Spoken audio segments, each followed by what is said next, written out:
Selamat datang di channel ini, rekan-rekan sekalian. Video ini kita membahas terkait dengan berkas-berkas apa saja yang mesti rekan-rekan persiapkan dalam rangka seleksi menjadi ASN P3K pada tahun 2024 ini.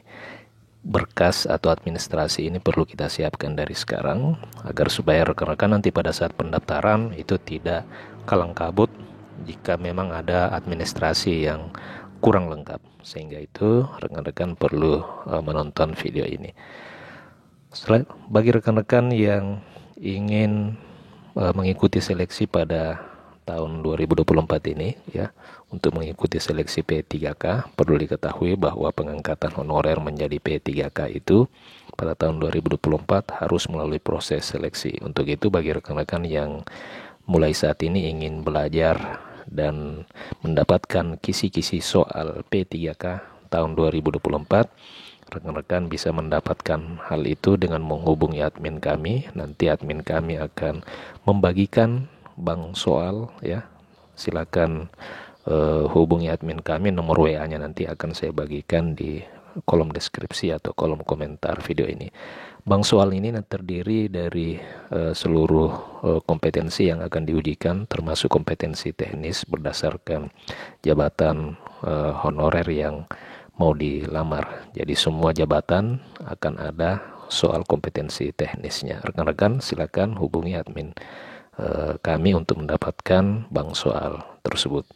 Rekan-rekan sekalian, pada video saya sebelumnya saya sudah membahas terkait dengan tata cara pendaftaran dan pengangkatan honorer menjadi P3K pada tahun 2024.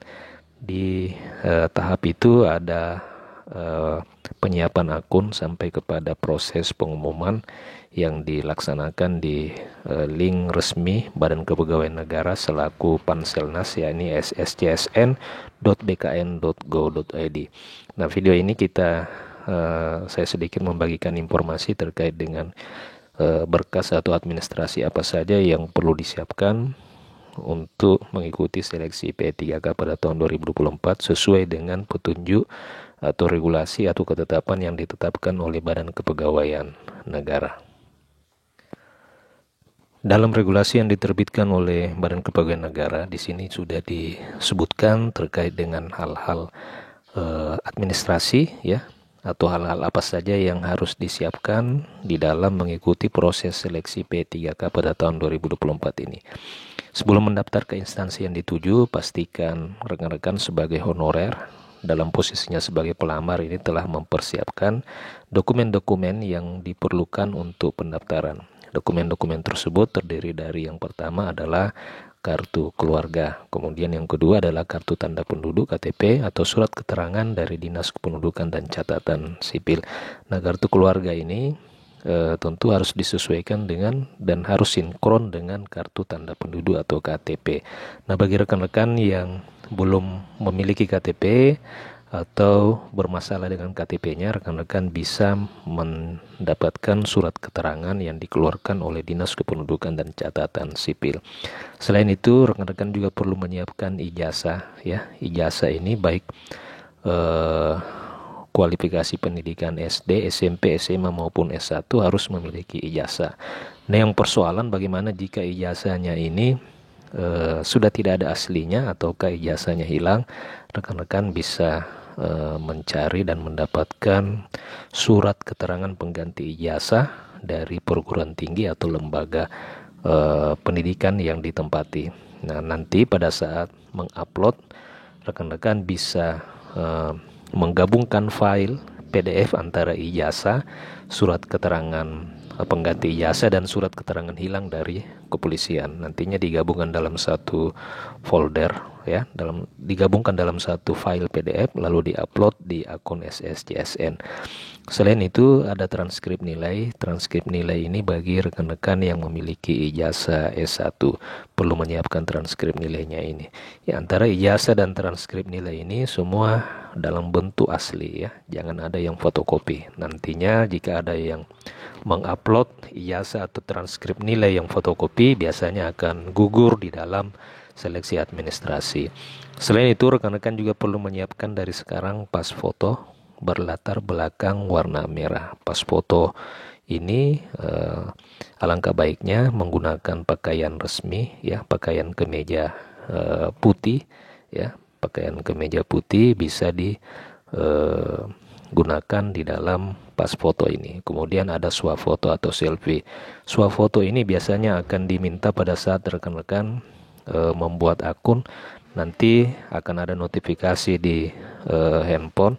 Silakan mengklik tombol OK pada saat membuat akun di akun SSCSN.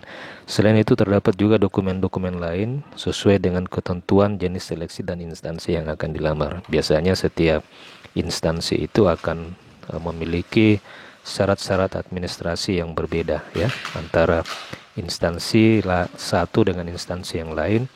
Biasanya akan memiliki syarat administrasi yang berbeda dan nantinya akan diumumkan di dalam pengumuman resmi di website instansi masing-masing. Dokumen-dokumen lain ini sebagai contoh misalnya untuk sertifikat kompetensi, biasanya untuk jabatan-jabatan teknis tertentu akan disyaratkan sertifikat kompetensi. Sebagai contoh misalnya untuk jabatan pelaksana pengujian kendaraan bermotor, biasanya akan dipersyaratkan sertifikat kompetensi kendaraan bermotor, ya. Begitupun dengan jabatan-jabatan teknis pengairan misalnya atau jabatan peranata komputer, biasanya akan dipersyaratkan dengan sertifikat komputer. Nah, tentu hal itu nanti akan bisa diketahui dari pengumuman resmi yang akan rekan-rekan dapatkan melalui website atau pengumuman resmi di instansi masing-masing. Demikian rekan-rekan dokumen yang wajib rekan-rekan siapkan sebelum melakukan melamar di akun SSCSN untuk bisa ikut seleksi P3K pada tahun 2024 ini. Selain dokumen ini, yang perlu rekan-rekan persiapkan adalah mulai dari saat ini rekan-rekan perlu mempelajari bank-bank soal yang memang diprediksi akan keluar pada seleksi P3K. Hal ini agar supaya rekan-rekan bisa masuk ke dalam perankingan dan bisa mendapatkan formasi yang ditetapkan sesuai dengan instansi masing-masing. Nah, bagi rekan-rekan yang ingin mendapatkan bank soal tersebut, bisa menghubungi nomor admin kami. Nomor WA-nya akan saya bagikan di kolom deskripsi dan kolom komentar video ini. Demikian video ini. Bagi rekan-rekan yang baru pertama kali menemukan channel ini, jika memang channel ini bermanfaat, silakan tekan tombol subscribe, silakan di-share bagi rekan-rekan honorer lain, dan dinyalakan tombol lonceng untuk terus mendapatkan informasi-informasi dan kebijakan-kebijakan terbaru seputar honorer, P3K dan pegawai negeri sipil. Demikian, sampai jumpa di video berikutnya.